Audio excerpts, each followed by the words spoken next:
Anne of Green Gables, by Lucy Maud Montgomery. Chapter 21. A New Departure in Flavorings. "Dear me, there is nothing but meetings and partings in this world, as Mrs. Lynde says," remarked Anne plaintively, putting her slate and books down on the kitchen table on the last day of June, and wiping her red eyes with a very damp handkerchief. "Wasn't it fortunate, Marilla, that I took an extra handkerchief to school today? I had a presentiment that it would be needed." "I never thought you were so fond of Mr. Phillips that you'd require 2 handkerchiefs to dry your tears just because he was going away," said Marilla. "I don't think I was crying because I was really so very fond of him," reflected Anne. "I just cried because all the others did. It was Ruby Gillis started it. Ruby Gillis has always declared she hated Mr. Phillips, but just as soon as he got up to make his farewell speech she burst into tears. Then all the girls began to cry, one after the other. I tried to hold out, Marilla. I tried to remember the time Mr. Phillips made me sit with a boy, and the time he spelled my name without an E on the blackboard, and how he said I was the worst dunce he ever saw at geometry and laughed at my spelling, and all the times he had been so horrid and sarcastic. But somehow I couldn't, Marilla, and I just had to cry too. Jane Andrews has been talking for a month about how glad she'd be when Mr. Phillips went away, and she declared she'd never shed a tear. Well, she was worse than any of us and had to borrow a handkerchief from her brother. Of course the boys didn't cry, because she hadn't brought one of her own, not expecting to need it. Oh, Marilla, it was heartrending. Mr. Phillips made such a beautiful farewell speech beginning, 'The time has come for us to part.' It was very affecting. And he had tears in his eyes too, Marilla. Oh, I felt dreadfully sorry and remorseful for all the times I'd talked in school and drawn pictures of him on my slate and made fun of him and Prissy. I can tell you I wished I'd been a model pupil like Minnie Andrews. She hadn't anything on her conscience. The girls cried all the way home from school. Carrie Sloane kept saying every few minutes, 'The time has come for us to part,' and that would start us off again whenever we were in any danger of cheering up. I do feel dreadfully sad, Marilla. But one can't feel quite in the depths of despair with 2 months' vacation before them, can they, Marilla? And besides, we met the new minister and his wife coming from the station. For all I was feeling so bad about Mr. Phillips going away, I couldn't help taking a little interest in a new minister, could I? His wife is very pretty. Not exactly regally lovely, of course. It wouldn't do, I suppose, for a minister to have a regally lovely wife, because it might set a bad example. Mrs. Lynde says the minister's wife over at Newbridge sets a very bad example because she dresses so fashionably. Our new minister's wife was dressed in blue muslin, with lovely puffed sleeves and a hat trimmed with roses. Jane Andrews said she thought puffed sleeves were too worldly for a minister's wife, but I didn't make any such uncharitable remark, Marilla, because I know what it is to long for puffed sleeves. Besides, she's only been a minister's wife for a little while, so one should make allowances, shouldn't they? They are going to board with Mrs. Lynde until the manse is ready. If Marilla, in going down to Mrs. Lynde's that evening, was actuated by any motive save her avowed one of returning the quilting frames she had borrowed the preceding winter, it was an amiable weakness shared by most of the Avonlea people. Many a thing Mrs. Lynde had lent, sometimes never expecting to see it again, came home that night in charge of the borrowers thereof. A new minister, and moreover a minister with a wife, was a lawful object of curiosity in a quiet little country settlement where sensations were few and far between. Old Mr. Bentley, the minister whom Anne had found lacking in imagination, had been pastor of Avonlea for 18 years. He was a widower when he came, and a widower he remained, despite the fact that gossip regularly married him to this or that or the other one every year of his sojourn. In the preceding February he had resigned his charge and departed amid the regrets of his people, most of whom had the affection born of long intercourse for their good old minister, in spite of his shortcomings as an orator. Since then the Avonlea church had enjoyed a variety of religious dissipation in listening to the many and various candidates and supplies who came Sunday after Sunday to preach on trial. These stood or fell by the judgment of the fathers and mothers in Israel, but a certain small, red-haired girl, who sat meekly in the corner of the old Cuthbert pew, also had her opinions about them, and discussed the same in full with Matthew, Marilla always declining from principle to criticize ministers in any shape or form. "I don't think Mr. Smith would have done, Matthew," was Anne's final summing up. "Mrs. Lynde says his delivery was so poor, but I think his worst fault was just like Mr. Bentley's. He had no imagination. And Mr. Terry had too much. He let it run away with him just as I did mine in the matter of the haunted wood. Besides, Mrs. Lynde says his theology wasn't sound. Mr. Gresham was a very good man, and a very religious man, but he told too many funny stories and made the people laugh in church. He was undignified, and you must have some dignity about a minister, mustn't you, Matthew? I thought Mr. Marshall was decidedly attractive, but Mrs. Lynde says he isn't married, or even engaged, because she made special inquiries about him, and she says it would never do to have a young unmarried minister in Avonlea, because he might marry in the congregation, and that would make trouble. Mrs. Lynde is a very far-seeing woman, isn't she, Matthew? I'm very glad they've called Mr. Allen. I liked him, because his sermon was interesting, and he prayed as if he meant it, and not just as if he did it because he was in the habit of it. Mrs. Lynde says he isn't perfect, but she says she supposes we couldn't expect a perfect minister for $750 a year, and anyhow his theology is sound because she questioned him thoroughly on all the points of doctrine. And she knows his wife's people, and they are most respectable, and the women are all good housekeepers. Mrs. Lynde says that sound doctrine in the man and good housekeeping in the woman make an ideal combination for a minister's family. The new minister and his wife were a young, pleasant-faced couple, still on their honeymoon, and full of all good and beautiful enthusiasms for their chosen life work. Avonlea opened its heart to them from the start. Old and young liked the frank, cheerful young man with his high ideals, and the bright, gentle little lady who assumed the mistress-ship of the manse. With Mrs. Allen, Anne fell promptly and wholeheartedly in love. She had discovered another kindred spirit. "Mrs. Allen is perfectly lovely," she announced one Sunday afternoon. "She's taken our class, and she's a splendid teacher. She said right away she didn't think it was fair for the teacher to ask all the questions. And you know, Marilla, that is exactly what I've always thought. She said we could ask her any question we liked, and I asked ever so many. I'm good at asking questions, Marilla." "I believe you," was Marilla's emphatic comment. Nobody else asked any except Ruby Gillis, and she asked if there was to be a Sunday school picnic this summer. I didn't think that was a very proper question to ask, because it hadn't any connection with the lesson. The lesson was about Daniel in the lion's den. But Mrs. Allen just smiled and said she thought there would be. Mrs. Allen has a lovely smile. She has such exquisite dimples in her cheeks. I wish I had dimples in my cheeks, Marilla. I'm not half so skinny as I was when I came here, but I have no dimples yet. If I had, perhaps I could influence people for good. Mrs. Allen said we ought always to try to influence other people for good. She talked so nicely about everything. I never knew before that religion was such a cheerful thing. I always thought it was kind of melancholy, but Mrs. Allen's isn't, and I'd like to be a Christian if I could be one like her. I wouldn't want to be one like Mr. Superintendent Bell. "It's very naughty of you to speak so about Mr. Bell," said Marilla severely. "Mr. Bell is a real good man." "Oh, of course he's good," agreed Anne, "but he doesn't seem to get any comfort out of it. If I could be good I'd dance and sing all day because I was glad of it. I suppose Mrs. Allen is too old to dance and sing, and of course it wouldn't be dignified in a minister's wife. But I can just feel she's glad she's a Christian, and that she'd be one even if she could get to heaven without it." "I suppose we must have Mr. and Mrs. Allen up to tea some day soon," said Marilla reflectively. "They've been most everywhere but here. Let me see. Next Wednesday would be a good time to have them. But don't say a word to Matthew about it, for if he knew they were coming he'd find some excuse to be away that day. He'd got so used to Mr. Bentley he didn't mind him, but he's going to find it hard to get acquainted with a new minister, and a new minister's wife will frighten him to death." "I'll be as secret as the dead," assured Anne. "But oh, Marilla, will you let me make a cake for the occasion? I'd love to do something for Mrs. Allen, and you know I can make a pretty good cake by this time." "You can make a layer cake," promised Marilla.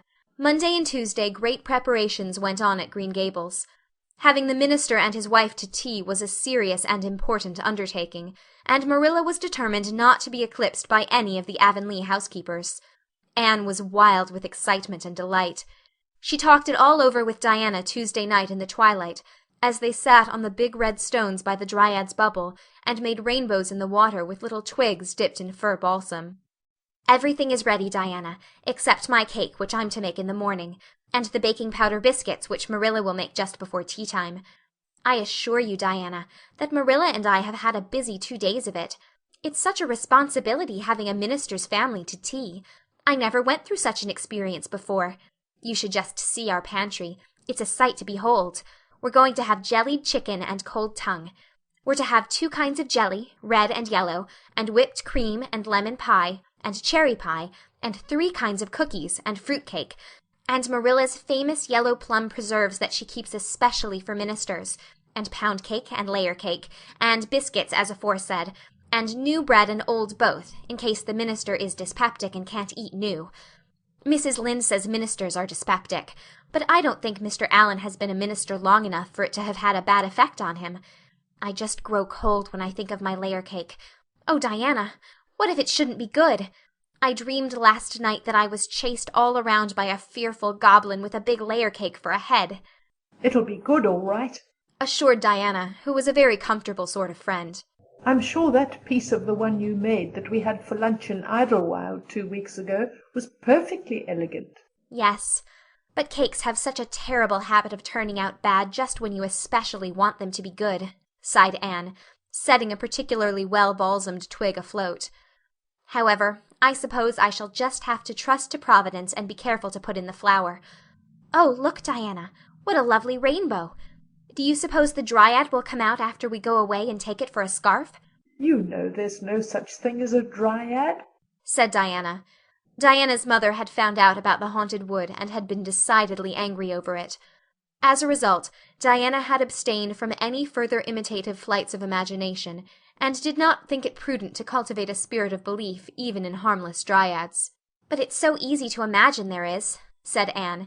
"Every night before I go to bed, I look out of my window and wonder if the dryad is really sitting here, combing her locks with the spring for a mirror. Sometimes I look for her footprints in the dew in the morning. Oh, Diana, don't give up your faith in the dryad." Wednesday morning came. Anne got up at sunrise because she was too excited to sleep. She had caught a severe cold in the head by reason of her dabbling in the spring on the preceding evening, but nothing short of absolute pneumonia could have quenched her interest in culinary matters that morning. After breakfast she proceeded to make her cake. When she finally shut the oven door upon it she drew a long breath. "I'm sure I haven't forgotten anything this time, Marilla. But do you think it will rise? Just suppose perhaps the baking powder isn't good. I used it out of the new can. And Mrs. Lynde says you can never be sure of getting good baking powder nowadays when everything is so adulterated. Mrs. Lynde says the government ought to take the matter up, but she says we'll never see the day when a Tory government will do it.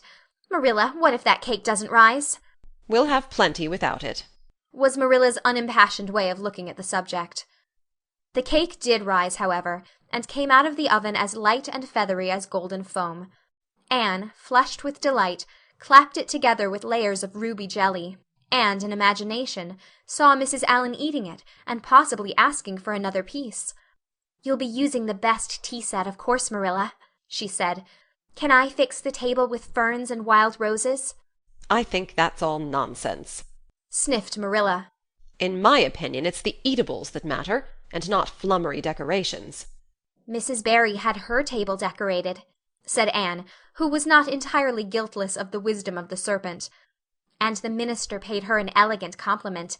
He said it was a feast for the eye as well as the palate."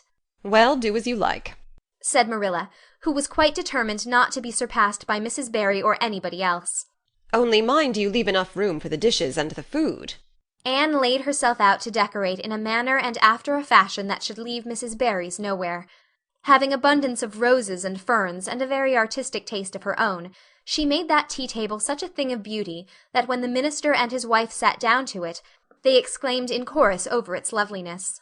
"It's Anne's doings," said Marilla, grimly just, and Anne felt that Mrs. Allan's approving smile was almost too much happiness for this world. Matthew was there, having been inveigled into the party only goodness and Anne knew how. He had been in such a state of shyness and nervousness that Marilla had given him up in despair, but Anne took him in hand so successfully that he now sat at the table in his best clothes and white collar and talked to the minister not uninterestingly. He never said a word to Mrs. Allan, but that perhaps was not to be expected. All went merry as a marriage bell until Anne's layer cake was passed. Mrs. Allen, having already been helped to a bewildering variety, declined it. But Marilla, seeing the disappointment on Anne's face, said smilingly, "Oh, you must take a piece of this, Mrs. Allen. Anne made it on purpose for you." In that case I must sample it, laughed Mrs. Allen, helping herself to a plump triangle, as did also the minister and Marilla. Mrs. Allen took a mouthful of hers, and a most peculiar expression crossed her face. Not a word did she say, however, but steadily ate away at it. Marilla saw the expression and hastened to taste the cake. "Anne Shirley!" she exclaimed. "What on earth did you put into that cake?" "Nothing but what the recipe said, Marilla," cried Anne with a look of anguish. "Oh, isn't it all right?" "All right? It's simply horrible. Mr. Allen, don't try to eat it. Anne, taste it yourself. What flavoring did you use?" "Vanilla," said Anne, her face scarlet with mortification after tasting the cake. "Only vanilla. Oh, Marilla, it must have been the baking powder. I had my suspicions of that Baking powder fiddlesticks. Go and bring me the bottle of vanilla you used." Anne fled to the pantry and returned with a small bottle partially filled with a brown liquid and labeled yellowly, "Best Vanilla." Marilla took it, uncorked it, smelled it. "Mercy on us, Anne, you've flavored that cake with anodyne liniment. I broke the liniment bottle last week and poured what was left into an old empty vanilla bottle. I suppose it's partly my fault. I should have warned you. But for pity's sake, why couldn't you have smelled it?" Anne dissolved into tears under this double disgrace. "I couldn't. I had such a cold." And with this she fairly fled to the gable chamber, where she cast herself on the bed and wept as one who refuses to be comforted. Presently a light step sounded on the stairs, and somebody entered the room. "Oh, Marilla," sobbed Anne, without looking up, "I'm disgraced forever. I shall never be able to live this down. It will get out. Things always do get out in Avonlea. Diana will ask me how my cake turned out, and I shall have to tell her the truth. I shall always be pointed at as the girl who flavored a cake with anodyne liniment. The boys in school will never get over laughing at it. Oh, Marilla, if you have a spark of Christian pity, don't tell me that I must go down and wash the dishes after this. I'll wash them when the minister and his wife are gone, but I cannot ever look Mrs. Allen in the face again. Perhaps she'll think I tried to poison her. Mrs. Lynde says she knows an orphan girl who tried to poison her benefactor. But the liniment isn't poisonous. It's meant to be taken internally, although not in cakes. Won't you tell Mrs. Allen so, Marilla?" Suppose you jump up and tell her so yourself, said a merry voice. Anne flew up, to find Mrs. Allen standing by her bed, surveying her with laughing eyes. "My dear little girl, you mustn't cry like this," she said, genuinely disturbed by Anne's tragic face. "Why, it's all just a funny mistake that anybody might make." "Oh, no, it takes me to make such a mistake," said Anne forlornly. "And I wanted to have that cake so nice for you, Mrs. Allen." "Yes, I know, dear. And I assure you I appreciate your kindness and thoughtfulness just as much as if it had turned out all right. Now, you mustn't cry any more, but come down with me and show me your flower garden. Miss Cuthbert tells me you have a little plot all your own. I want to see it, for I'm very much interested in flowers." Anne permitted herself to be led down and comforted, reflecting that it was really providential that Mrs. Allen was a kindred spirit. Nothing more was said about the liniment cake, and when the guests went away, Anne found that she had enjoyed the evening more than could have been expected, considering that terrible incident. Nevertheless, she sighed deeply. "Marilla, isn't it nice to think that tomorrow is a new day with no mistakes in it yet?" "I'll warrant you'll make plenty in it," said Marilla. "I never saw your beat for making mistakes, Anne." "Yes, and well I know it," admitted Anne mournfully. "But have you ever noticed one encouraging thing about me, Marilla? I never make the same mistake twice." "I don't know as that's much benefit when you're always making new ones." "Oh, don't you see, Marilla? There must be a limit to the mistakes one person can make, and when I get to the end of them, then I'll be through with them. That's a very comforting thought." "Well, you'd better go and give that cake to the pigs," said Marilla. "It isn't fit for any human to eat, not even Jerry Buote." End of chapter 21.